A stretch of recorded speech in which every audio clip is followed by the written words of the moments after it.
Poor black homeless girl saves an abandoned old man. And this happened.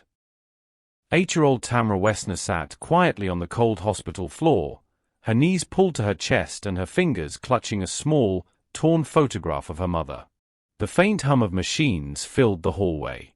Through the glass window, she could see the old man she had saved, his face pale, wrapped in bandages, yet somehow peaceful.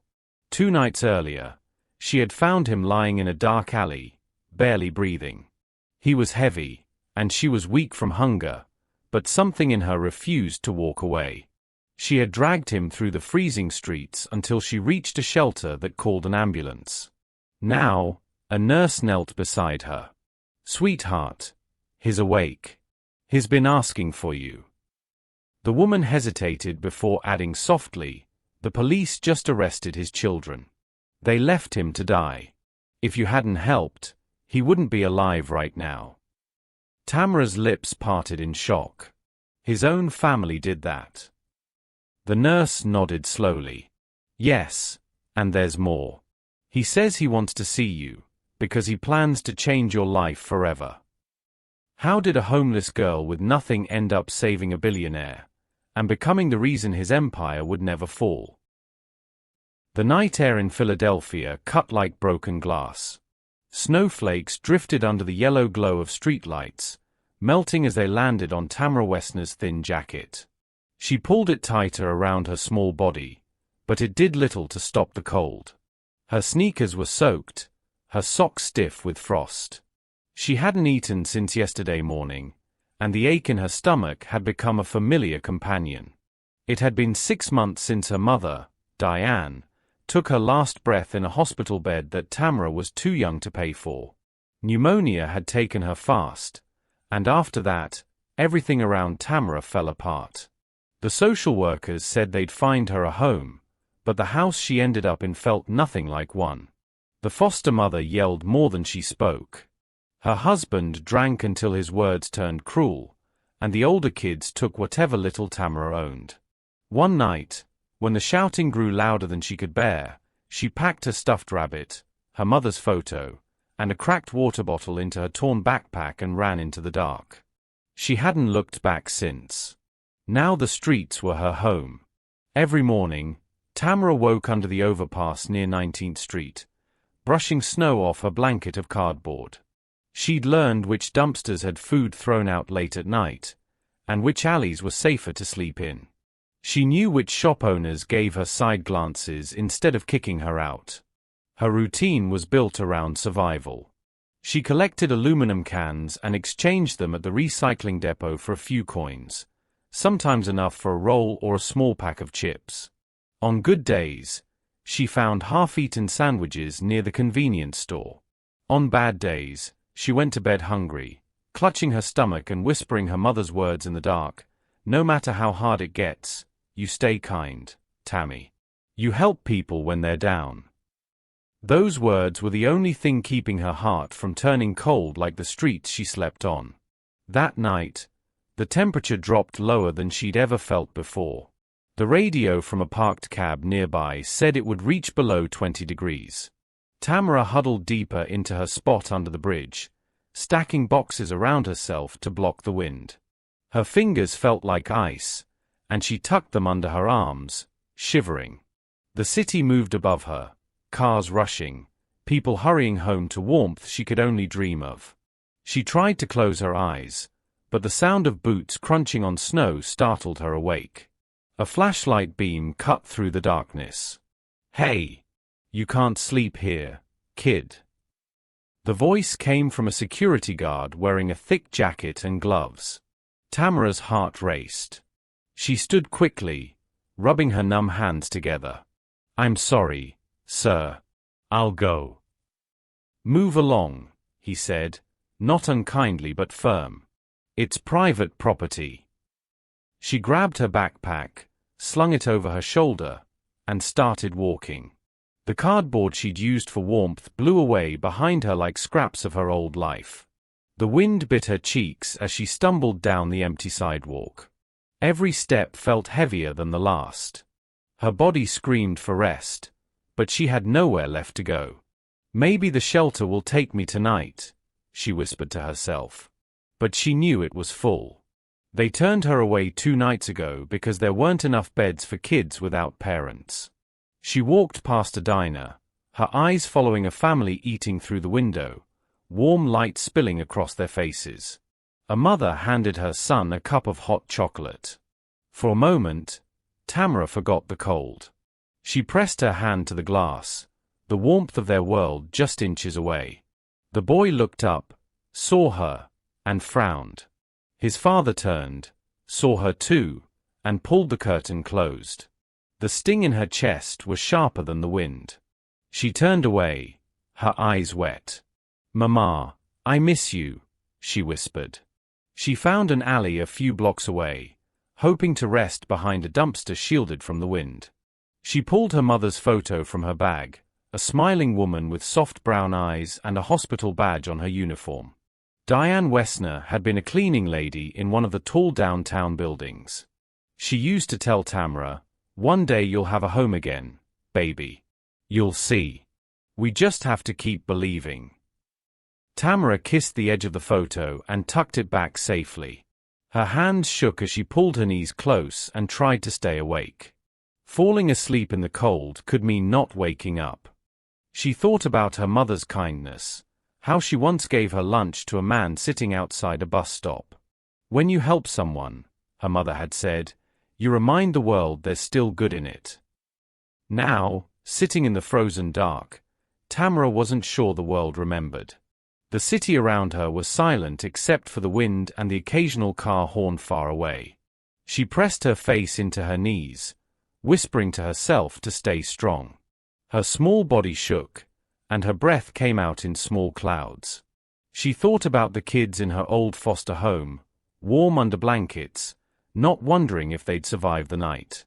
She wondered if anyone would notice if she didn't wake up tomorrow. Just as her eyelids began to droop, a loud crash startled her. Somewhere nearby, a trash can had fallen. She lifted her head, her heart racing. The sound came from deeper in the alley behind the row of dumpsters. She squinted through the darkness, but saw nothing at first. The snow swirled, making it hard to see. Then, faintly, she thought she heard a sound, a voice, weak and broken. "Please, somebody, help me." Tamara froze. Her breath caught in her throat. It wasn't her imagination. Someone was out there. Someone was calling for help. She hesitated, fear and exhaustion battling inside her. The voice came again, softer this time, like the last whisper of someone fading away. "Please." Tamara swallowed hard and stood up, clutching her backpack straps tightly. Her body trembled, not just from the cold now, but from the unknown waiting in the dark. She took a deep breath and stepped forward into the alley, unaware that this moment, this small act of courage, was about to change her life forever. Tamara moved deeper into the alley, her small shoes crunching over patches of ice. The night air felt heavier here, filled with the sharp smell of garbage and something else, something metallic. Her eyes darted around until she spotted a faint shape near the dumpsters. At first, she thought it was just a pile of old clothes. But then it moved. "Please," the voice came again, weak and shaking. Tamara's heart pounded as she stepped closer. Lying against the cold brick wall was an elderly white man. His silver hair was matted with blood on one side, and his long coat, expensive but filthy, was torn near the collar. He was trying to sit up, but his body gave out each time. His hands trembled in the snow. "Mr." Tamara whispered, afraid her voice might scare him. "Are you okay?" The man's eyelids fluttered. His cracked lips barely moved. I can't move my legs." He tried again to sit, grimacing in pain. "They left me here, my own children. They left me to die." Tamara froze. She didn't know what he meant, but she could hear the truth in his broken voice. "Who did this to you?" she asked softly. His gaze was unfocused, drifting somewhere between consciousness and fading memory. My son, and my daughter. They said I was too old, too much trouble. Said they'd take care of everything. His voice cracked into a whisper. They took my signature, and my freedom. Tamara knelt beside him, snow soaking through her knees. She didn't know who he was or what had happened, but she knew one thing: he needed help, and fast. I'm going to get you out of here, she said firmly, her breath fogging the air. Hold on, mister. But before we see what Tamara would do next, the story of how the man ended up in that alley began hours earlier inside a penthouse that touched the Philadelphia skyline. The Blakers' residence glowed with wealth: crystal chandeliers, marble floors, walls lined with art worth more than Tamara could ever imagine. In the center of the living room sat Scott Blakers, 75 years old, once a sharp and respected real estate developer. His eyes were still bright, but his body had grown frail. Across from him stood his two adult children: Richard, 45, in a tailored suit, and Margaret, 42, with her arms crossed, impatience written all over her face. "You're not thinking straight anymore, Dad," Richard said sharply. "The doctors already said you're showing early signs of memory loss. You signed the paperwork last week." Scott frowned. "I didn't agree to anything that takes away my company." Margaret sighed, her tone cold. "You can't even remember half your meetings. Blakers Properties is falling apart because you refuse to step aside. It's time you rest." Scott's hand shook slightly as he reached for his cane. "You mean it's time you take over? I built that company from the ground up. You only want what it's worth." Richard's jaw tightened. "This isn't about money. It's about control. You're old, Dad. You don't belong in those meetings anymore." Scott's voice rose with what little strength he had left. "You're wrong, Richard. I may be old, but I'm not finished." Margaret exchanged a look with her brother. "Enough," she said quietly. "He's not listening." 2 hours later, the penthouse lights dimmed. The city slept while a black SUV rolled down a narrow side street miles away from the high-rise towers. Inside, Scott Blakers sat slumped against the seat, unconscious. His head rested against the window, a thin line of blood trailing from his temple where Margaret had struck him with the edge of her phone when he tried to resist. Richard glanced at her from the driver's seat. "Are you sure about this?" Margaret's eyes stayed on the road ahead. "It's done. The paperwork's in our hands, the doctors signed the declaration of incompetence, and the lawyers won't question it. Once it's gone, Blakers Properties is ours." The SUV slowed to a stop near an alley in the industrial district. It was almost midnight. Snow was falling steadily, blanketing the ground in silence. Richard opened the back door, his breath visible in the cold. "Let's get this over with." They pulled their father from the seat, his body limp and heavy. The sound of his cane clattered onto the pavement. Margaret hesitated for a second, just a second, but then stepped back as Richard dragged Scott toward the dumpsters. "He won't survive the night," Richard muttered. "They'll find him in the morning. Hypothermia. No questions asked." Margaret nodded once. "He brought this on himself." The two climbed back into the SUV, the engine roaring to life as they sped off, leaving their father alone in the freezing dark. Hours passed before Scott stirred, his fingers twitching in the snow. The pain in his head was sharp, his thoughts scattered. When he tried to move, a stabbing sensation shot through his legs. He reached out weakly, but no one came. He whispered to the emptiness, "Help, please."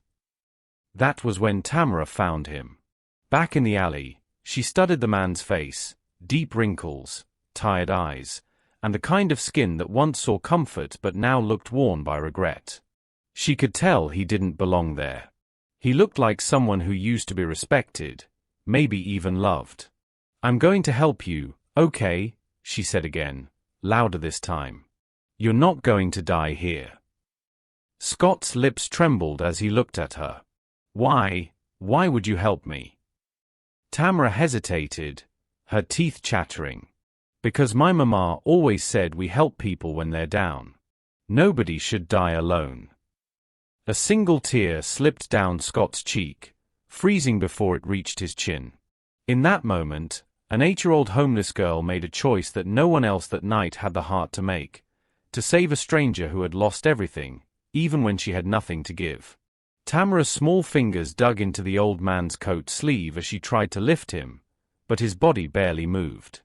The snow had thickened, falling in heavy flakes that blurred the dim street lights. Her breath came out in painful gasps, the cold burning her lungs. Please, mister, you gotta help me help you, she whispered. But Scott Blakers was barely conscious, his head drooping against his chest. He weighed more than 180 pounds, almost 3 times her weight. Every time she pulled, he slipped from her grasp, his coat dragging across the ice. But Tamara refused to stop. She planted her tiny boots, leaned back, and pulled with all her might. Inch by inch, she managed to move him away from the dumpster. Her hands turned red, then pale, then almost blue. Her thin jacket did nothing against the cold. The wind sliced through the alley, carrying the smell of exhaust and frost. She could barely feel her feet anymore. Don't close your eyes, she said, shaking his shoulder.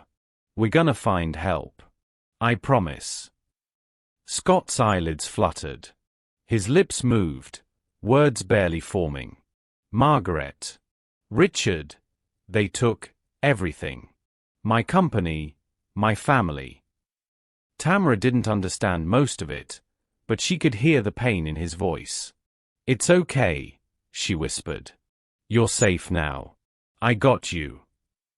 She looped her arms under his and started to drag him again. Her small body trembled with the effort. Every few feet she had to stop to catch her breath, pressing her forehead against the icy ground. Cars passed on the main road nearby, their headlights flashing across the mouth of the alley. She waved once, shouting weakly, "Help! Please!" But the drivers kept going. A couple walking their dogs saw her from across the street and turned away, pretending not to notice. People didn't look at kids like Tamara, especially not ones wearing torn shoes and clothes that didn't match. She was invisible to most. But she didn't care about that now. The only thing that mattered was getting this man to safety. The snow kept falling harder. By the time she reached the corner, her fingers had gone completely numb. She pressed them to her mouth, trying to warm them, but even her breath felt frozen. Scott groaned again. Why would they do this? His voice cracked. She was right. My wife said they'd destroy everything after she was gone. Tamara's heart ached at the sound. She didn't know his story, but she knew loneliness when she heard it. You're not gonna die out here, mister, she said quietly. Not tonight. She spotted a flickering red sign ahead, City Mission Warming Shelter. It looked old and run down, but to Tamara, it might as well have been heaven. She had slept outside its back door before, hoping for leftover soup or a blanket. She knew the night attendant, Marcus, sometimes gave out cocoa if you said please the right way. But getting there would mean crossing 3 more blocks. She bent her knees and started again, pulling him slowly across the frozen sidewalk. Her arms shook violently, her breath coming in short bursts. Snow clung to her hair, her eyelashes, her coat. Each time she slipped, she crawled back up, wiping tears she didn't have the strength to cry. Minutes turned into an hour. The world around her was silent except for the faint hum of distant traffic and the scraping of Scott's shoes against the ice. When she finally reached the shelter door, she barely had the strength to knock. It was 4:47 a.m. Marcus, a tall black man in his 50s with kind, tired eyes, opened the door in his heavy sweater. He blinked in shock when he saw her. Tamara? What on earth? His voice trailed off as he spotted the unconscious man behind her. Lord have mercy. What happened? Please, she gasped, her voice trembling. He needs help. Please don't turn him away. Marcus rushed out, kneeling beside Scott. He's freezing, he said under his breath. How long's he been out here? Tamara shook her head weakly. I don't know. Since last night maybe. He was in the alley. Nobody would help. Marcus didn't hesitate. He scooped the old man's head gently into his lap and shouted back inside, Call 911. Tell 'em we got an elderly man in critical condition. Tamara staggered forward, clutching the door frame. Her vision blurred. The warmth from inside the shelter brushed against her frozen skin. It felt almost too good, almost painful. You did good, baby girl, Marcus said softly. You did real good. She tried to smile but couldn't find the strength. He's gonna be okay. We'll make sure he gets to the hospital, Marcus promised. Her knees gave out. Marcus caught her just before she hit the ground. Easy, sweetheart. I got you. The sound of sirens echoed in the distance. Within minutes, flashing red and blue lights painted the snow. Paramedics rushed in, wrapping Scott in blankets, checking his pulse. Another team lifted Tamara onto a stretcher beside him. She's hypothermic, one of the EMTs said quickly. Get her warm now. As they loaded both of them into the ambulance, Marcus stood by the door, watching with a heavy heart. He could tell this wasn't some random accident. The man's injuries, the fine material of his coat, the strange things he'd muttered under his breath, it all felt wrong. When the ambulance pulled away, Marcus stepped back inside and reached for the old corded phone by the reception desk. He hesitated for just a moment before dialing. Yeah, this is Marcus Boyd at City Mission Shelter, he said when the dispatcher answered. You're gonna want to check something out. We just sent an old white man and a little black girl to Pennsylvania Hospital. The man looks rich, real rich, and something about the way he was found don't sit right with me. You might want to look into it. He hung up slowly, staring out the window as the snow continued to fall. Out there, somewhere between the streets and the silence, an 8-year-old girl had just changed the course of 2 lives, hers and a billionaire's. And neither of them knew it yet. The kind that wrapped around her like a blanket she hadn't felt in months. For a moment, she thought she was dreaming, until she felt the soft hum of machines beside her and the faint scent of disinfectant in the air. Her eyelids fluttered open to see bright lights, clean sheets, and a nurse gently adjusting the foreline in her arm. Hey there, sweetheart, the nurse said with a soft smile. You're safe now. You're at Pennsylvania Hospital. Tamara blinked, confused. Her throat was dry. Where's the man? The one from the alley. The nurse smiled kindly. He's alive because of you. Another hour in that cold and he wouldn't have made it. She tucked the blanket around Tamara's shoulders. You saved his life. Tears welled in the little girl's eyes. She hadn't meant to cry, but something about those words broke through the walls she'd built to survive. She wiped her face quickly with the back of her hand. I didn't want him to die alone, she whispered. The nurse, her badge read Rodriguez, looked at her with quiet admiration. Well, you did something most adults wouldn't have done. The doctors say his name is Mr. Scott Blakers. Does that sound familiar to you? Tamara shook her head. No. I just found him. I didn't know he was somebody. Nurse Rodriguez nodded. He's somebody. All right. Rest, sweetheart. You'll need your strength. Some people from the city and the police will want to talk to you soon. A few hours later, Tamara awoke again to the sound of voices near her bed. A woman in a grey coat stood beside a police detective, holding a tablet and some files. She smiled when Tamara stirred. "Good morning, Tamara. I'm Jennifer Chen, a social worker," she said softly. "You've had quite a night, haven't you?" Tamara nodded shyly. "Is he okay?" Jennifer glanced at the detective before answering. "He's stable now. He's asking about you, actually. But, Tamara, do you know who you saved?" Tamara looked puzzled. "Just an old man." Jennifer took a deep breath. "That old man is Scott Blakers. He owns Blakers Properties, the company that built half the downtown skyscrapers in Philadelphia. He's one of the richest men in the state.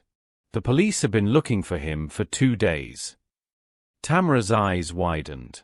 "He's rich." The detective, a tall man with a trimmed beard, stepped forward.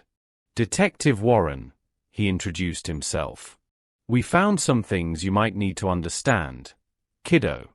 Mr. Blakers was reported missing after his children claimed he'd become mentally unfit to manage his affairs. But security footage from a nearby loading dock shows otherwise." He handed Jennifer a tablet, turning the screen toward Tamara. It showed a dark alley. 2 adults, 1 man, 1 woman, were dragging an older man toward a dumpster. They dumped him roughly, then drove away. Tamara's small hand covered her mouth. "That's him." "Those 2, Warren said quietly, "are his children, Richard and Margaret Blakers. They had him declared incompetent just days ago. We believe they tried to get rid of him to take over the company." Jennifer looked down at Tamara, her voice softening. "If you hadn't found him when you did, he wouldn't be here today."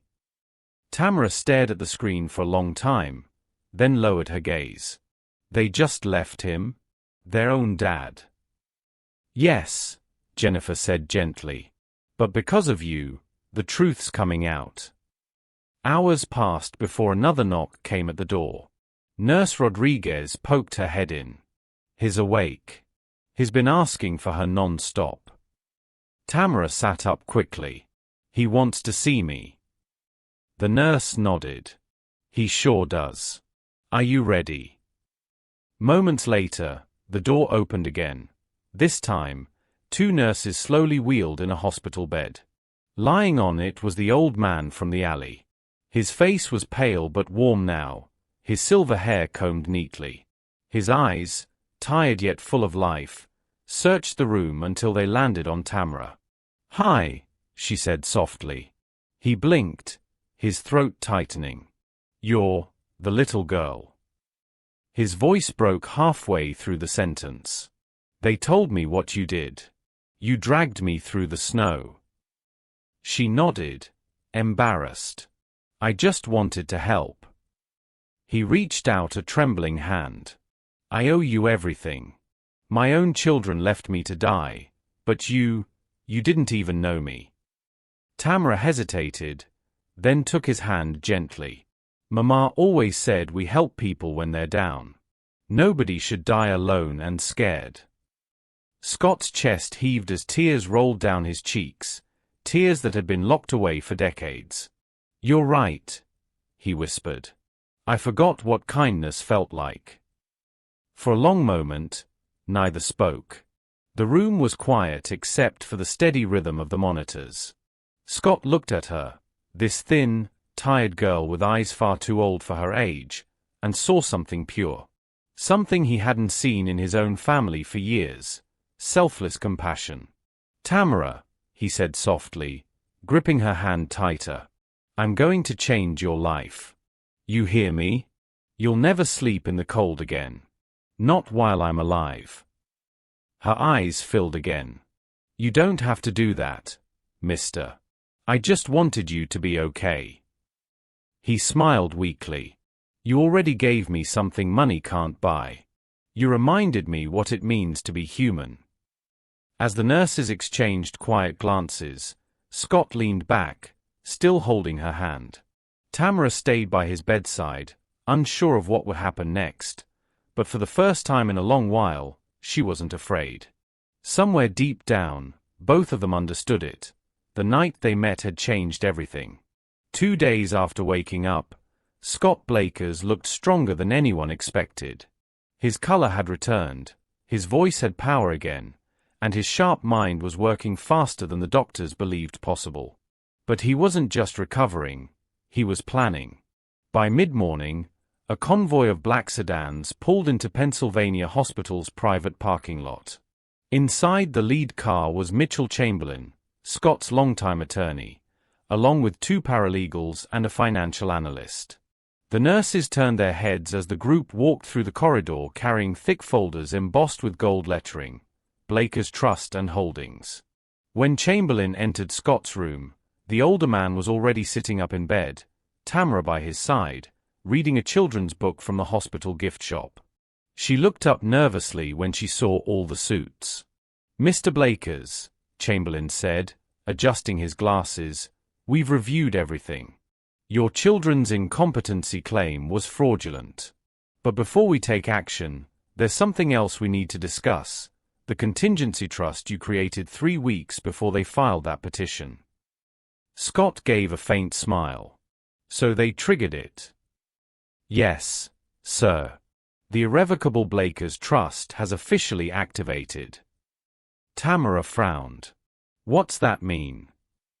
Scott turned to her gently. "It means I was ready for them." Chamberlain nodded.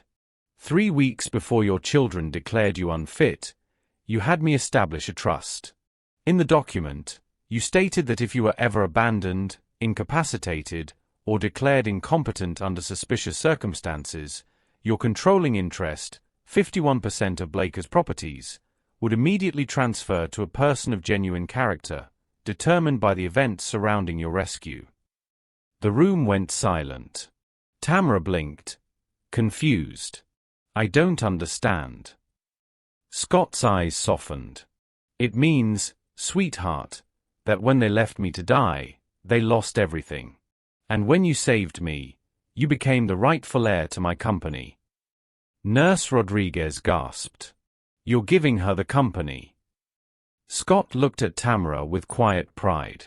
"She earned it without even trying. I've known my children were planning something for months. I overheard them one night." He leaned back, his expression darkening as memory took over. Months earlier, Scott had paused outside his home office when he heard his son's voice, low, impatient, cruel. "Dad's lost it," Richard was saying.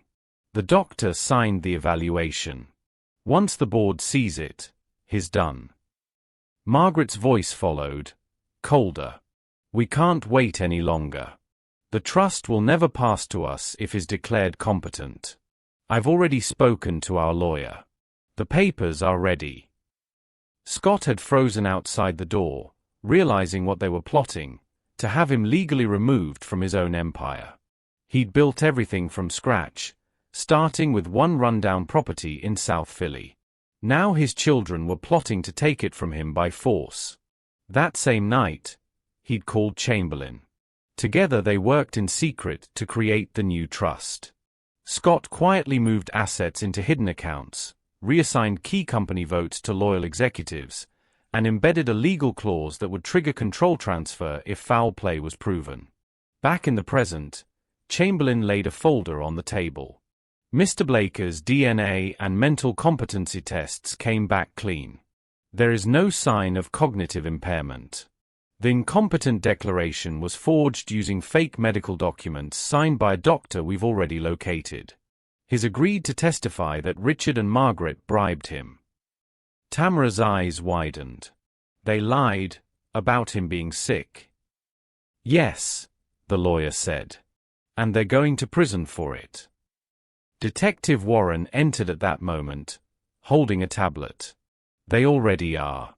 Arrested this morning in their condos, attempted murder, elder abuse, and fraud."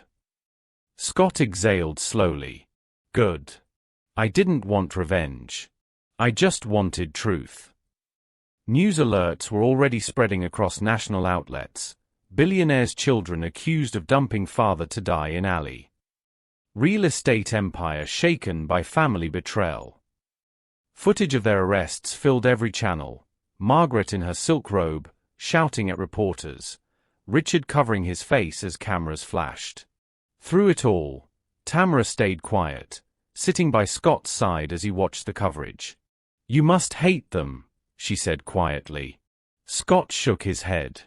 "Hate's too heavy to carry. I'm just done being blind." He turned toward her, eyes clear with new resolve. "Tamara, there's something I want to ask you." She looked up, unsure. "I want to adopt you," he said softly. "Not as a charity case. As my daughter. And when I'm gone, I want you to inherit everything I've built." Tamara froze. "Me?" Her voice trembled. "But I'm just a homeless kid. I don't know anything about companies or money." Scott reached out, taking her hand. "You know loyalty, sacrifice, and right from wrong. You know what it means to help someone when you get nothing in return. That's more valuable than any MBA." Her eyes filled with tears. "Why me?" "Because," he said, smiling through emotion, "you reminded me of the person I used to be before money got in the way. You saw a broken man in the snow, not a billionaire. You saved my life, Tamara. Now it's my turn to give you one." For a long moment, the room was quiet except for the hum of the machines. Tamara couldn't find words. She just nodded slowly, tears falling down her cheeks. Scott squeezed her hand. "From today, you're not alone. You're family." Outside the hospital window, reporters were shouting questions, flashbulbs popping as the scandal grew. But inside that small room, something far greater was happening. An act of love that money couldn't buy and betrayal couldn't break. Scott looked at Chamberlain.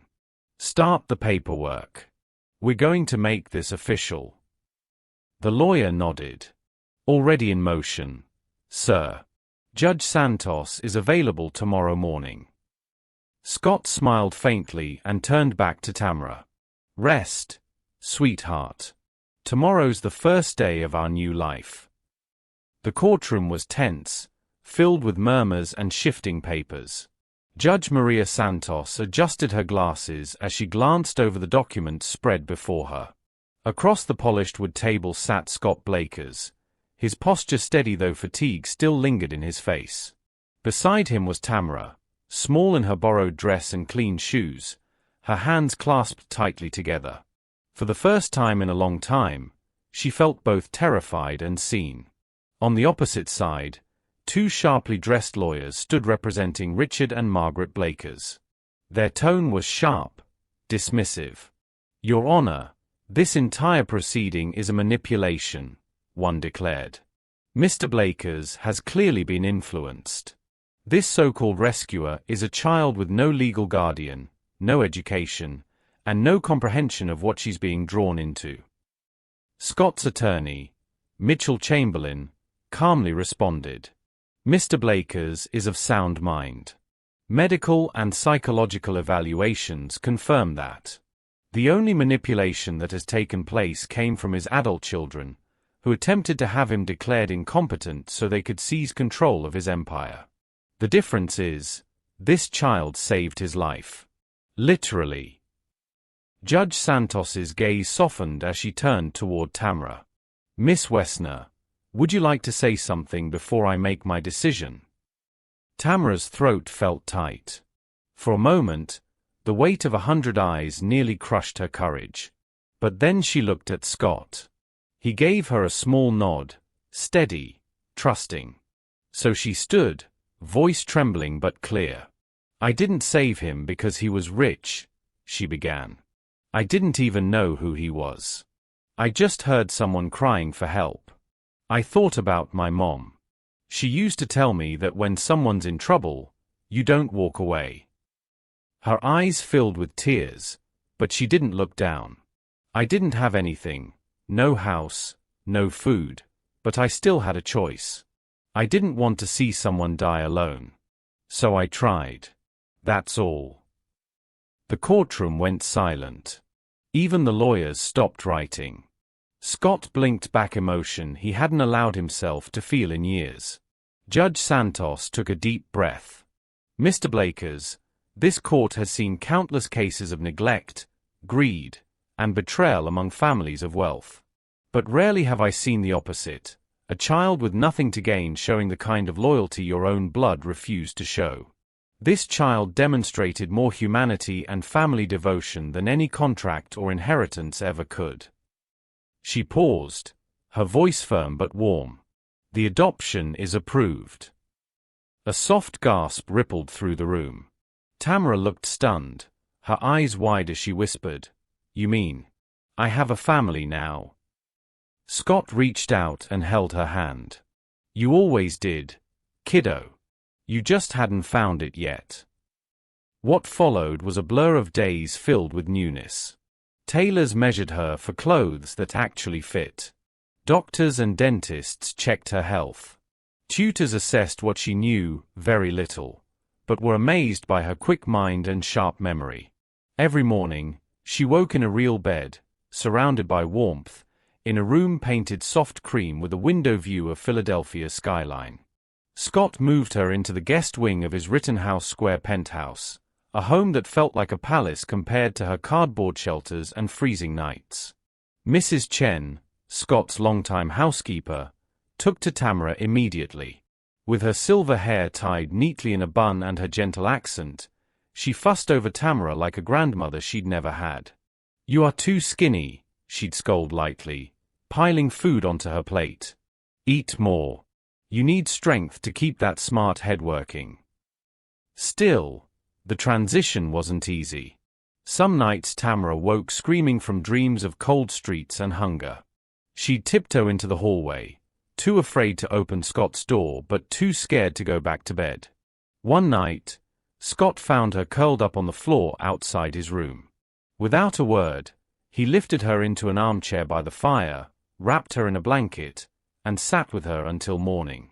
"You're safe now," he whispered. "No one's going to leave you again." In the days that followed, he began teaching her, not about money or stock markets, but about trust. They'd sit in his study while he explained how businesses weren't just about profits but people.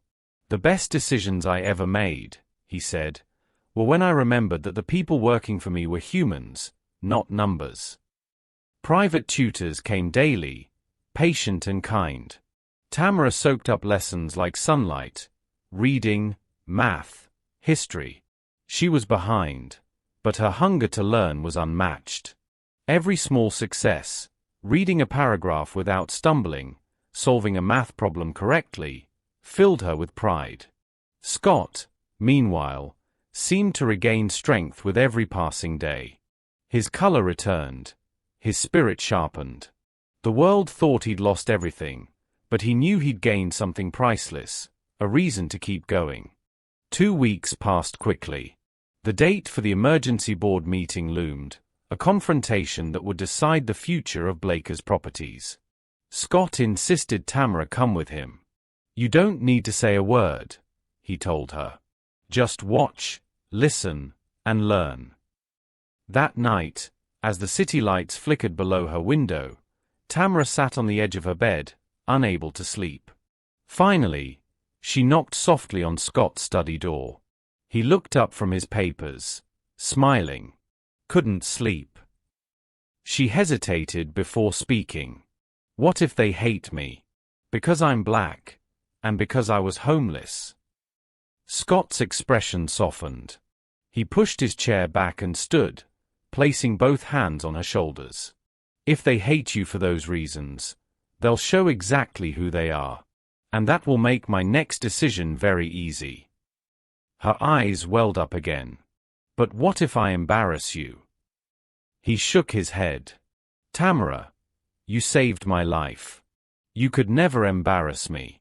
You've already proven who you are. Tomorrow, let them see it too." She smiled weakly, still unsure but comforted. For the first time, she realized that love didn't always come with promises. It came with presence. Outside, snow began to fall softly against the glass, as if the world itself was holding its breath for what was to come. The 30th floor of Blakers Properties had never felt so tense.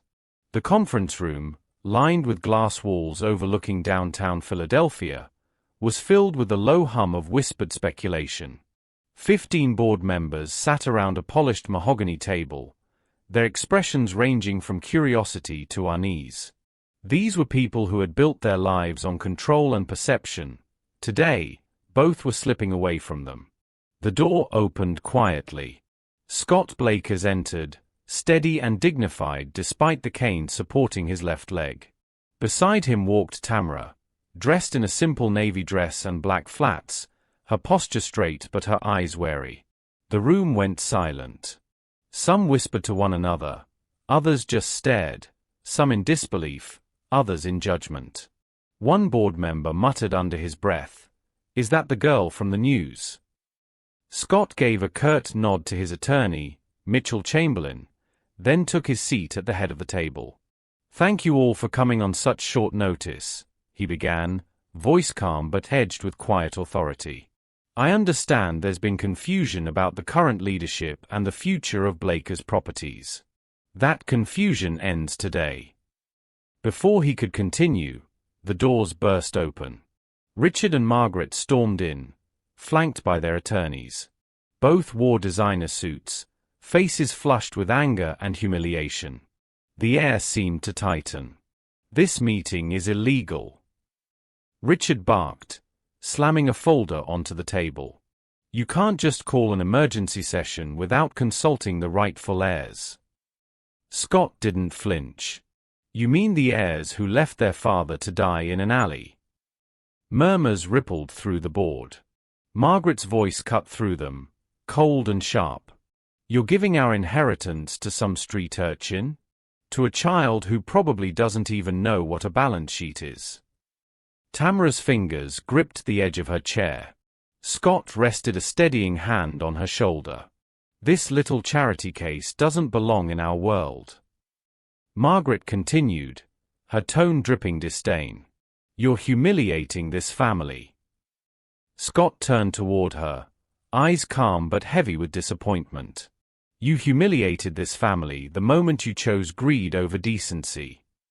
He gestured to Chamberlain, who pressed a button on the remote. The conference screen behind Scott flickered to life.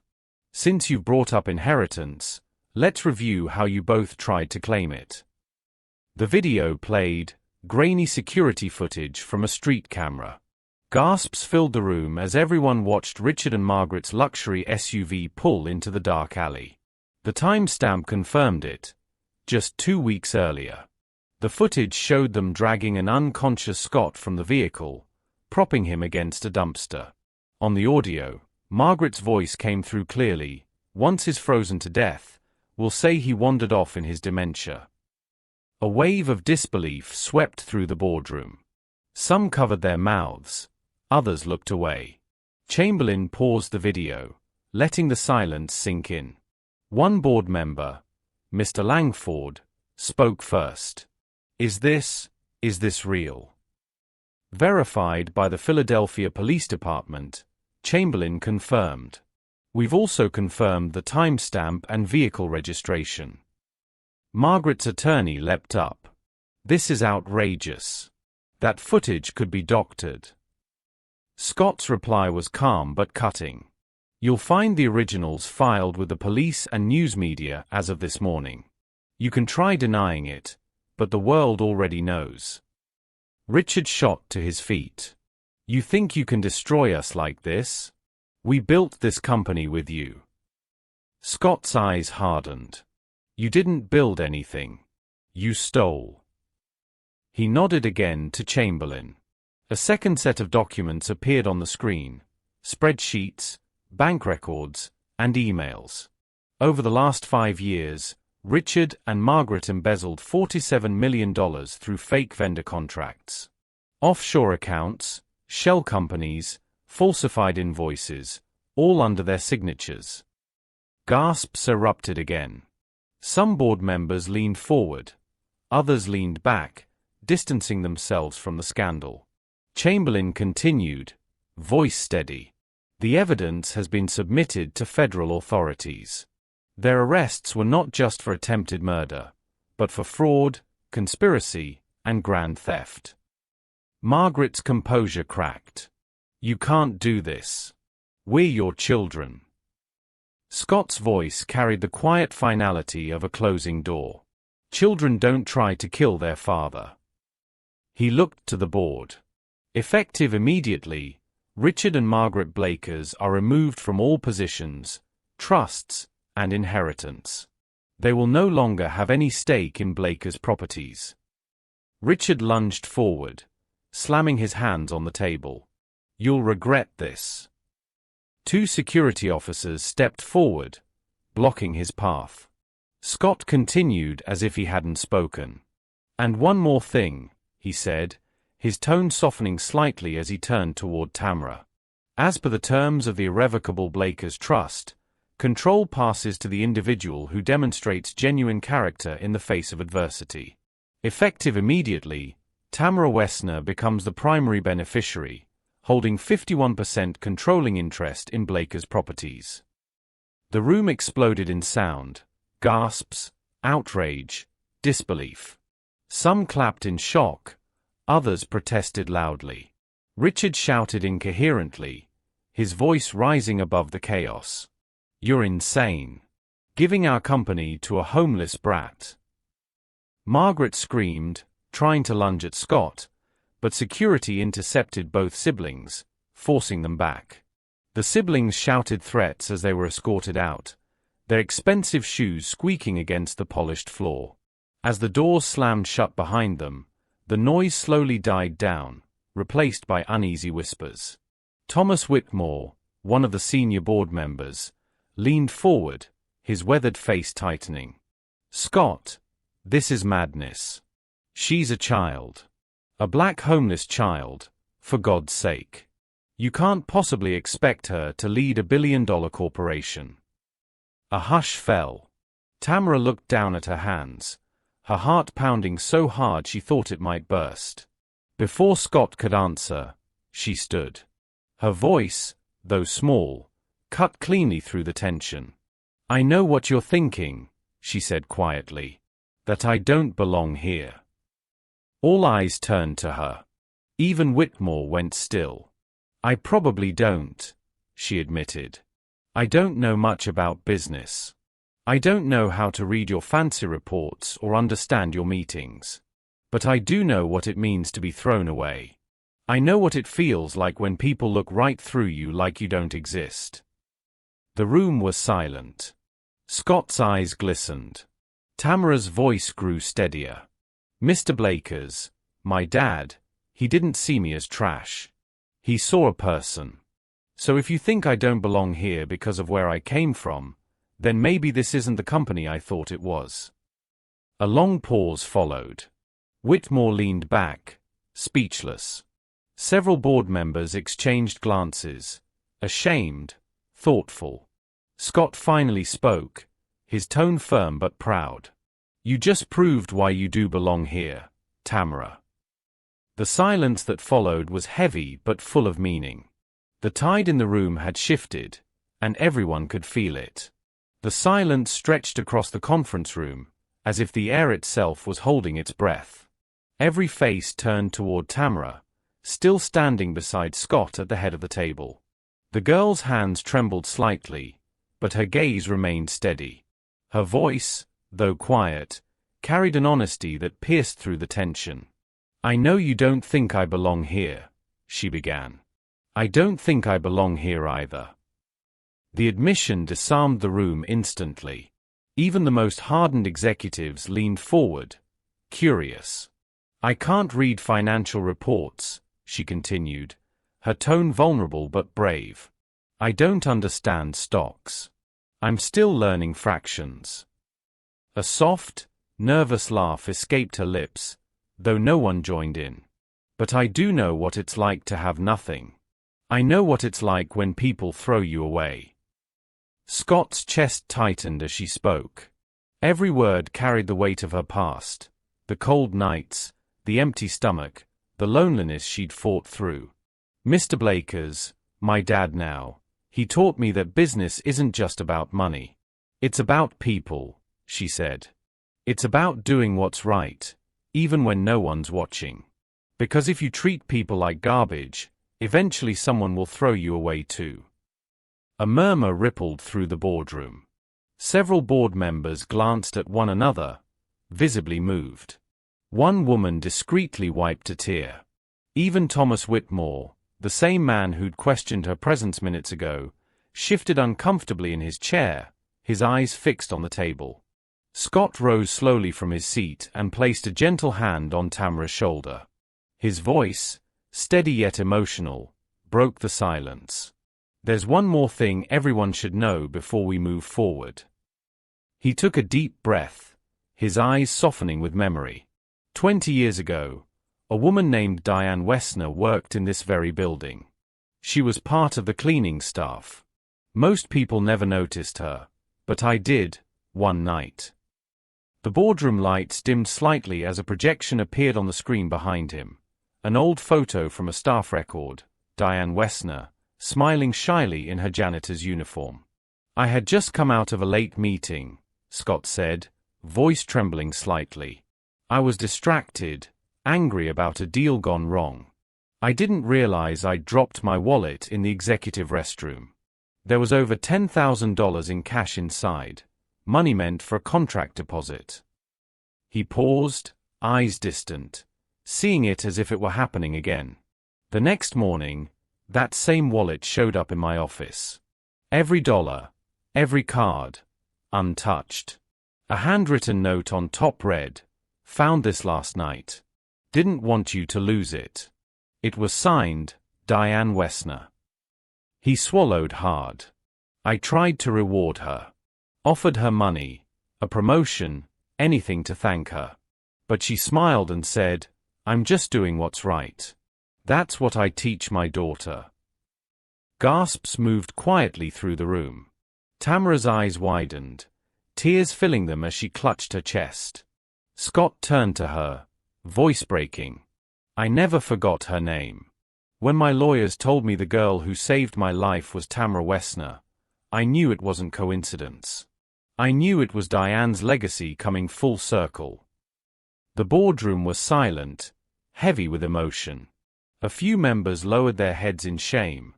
Others simply sat frozen, overwhelmed by the gravity of it all. Scott straightened his shoulders. The Wessner family has shown me more integrity than my own blood ever did. Diane's daughter saved my life when my children left me for dead. If that doesn't tell you who deserves to lead this company's next chapter, nothing will. He turned to address the board fully. Tamara will inherit because she represents everything this company should stand for: honor, compassion, and courage. I'll mentor her.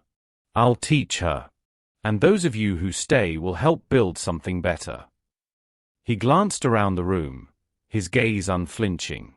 Those who can't accept that, there's the door. A deep silence followed. For a moment, no one moved.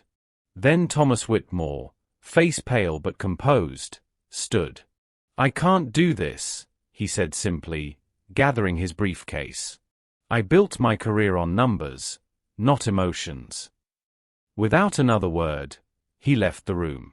2 other board members followed him. As the doors closed behind them, the remaining 12 stood, one by one. Applause broke out, tentative at first, then stronger, filling the room with a sense of redemption. The board voted unanimously to approve the trust restructuring. Scott exhaled, relief softening his features. Tamara's hand slipped into his, and for the first time in a long while, his smile reached his eyes. 6 months later, Philadelphia's spring sun glowed across the Rittenhouse Academy courtyard. Tamara, dressed in her new school uniform, navy blazer, white shirt, and plaid skirt, walked out of her classroom, holding a report card filled with A's. She'd caught up faster than anyone expected. Her tutors said she was driven like no child they'd ever seen. Outside, a sleek black car waited. Scott sat inside, reading over documents for the new Wessner Blakers Foundation, the charitable arm of his company dedicated to supporting homeless children and struggling families. The logo, a gold heart cradled by two hands, had been Tamara's idea. When she climbed into the car, he looked up and smiled. "How was your day, kiddo?" "Math was tough," she admitted, buckling her seat belt. "But I didn't give up." "That's my girl," he said warmly. "You never do." As they drove, the radio news played quietly in the background. Richard and Margaret Blakers have been sentenced to 8 to 12 years in federal prison for attempted murder, fraud, and embezzlement. Scott turned it off before the report could finish. Tamara didn't need to hear it. She'd already seen what greed could do. Later that afternoon, they arrived at a quiet cemetery on the edge of the city. The grass shimmered under the sunlight. Tamara carried a bouquet of daisies, her mother's favorite, and knelt before a modest gravestone that read, "Diane Wessner, beloved mother. 1978 to 2024. She placed the flowers gently at its base. "Mama," she whispered, her voice soft but sure, "I'm okay now. I have a home. And I'm going to help kids like me, just like you would have wanted." Scott's hand rested on her shoulder. His voice was thick with emotion. "Your mother would be so proud of you, sweetheart." Tamara looked up at him, smiling through tears. "I think she sent you to me, Dad," she said. "So neither of us would be alone anymore." Scott's eyes filled with tears as he nodded. "Maybe she did," he murmured. They stood together in silence, the wind carrying the faint hum of city life in the distance. Two souls, one old, one young, bound not by blood, but by grace. Because sometimes, true family isn't about who shares your name. It's about who shows up when the world turns its back. What did you think of Tamara and Scott's incredible journey? Drop a comment below and tell us where you're watching from. If this story touched your heart, smash that subscribe button and hit the notification bell so you never miss a moment. Tomorrow, we're bringing you another powerful story that will stay with you long after it ends. Your likes, comments, and subscriptions mean the world to us. They help us keep sharing these inspiring true stories that remind us what love, hope, and second chances can do. Thank you for being part of this amazing community, and we'll see you in the next story.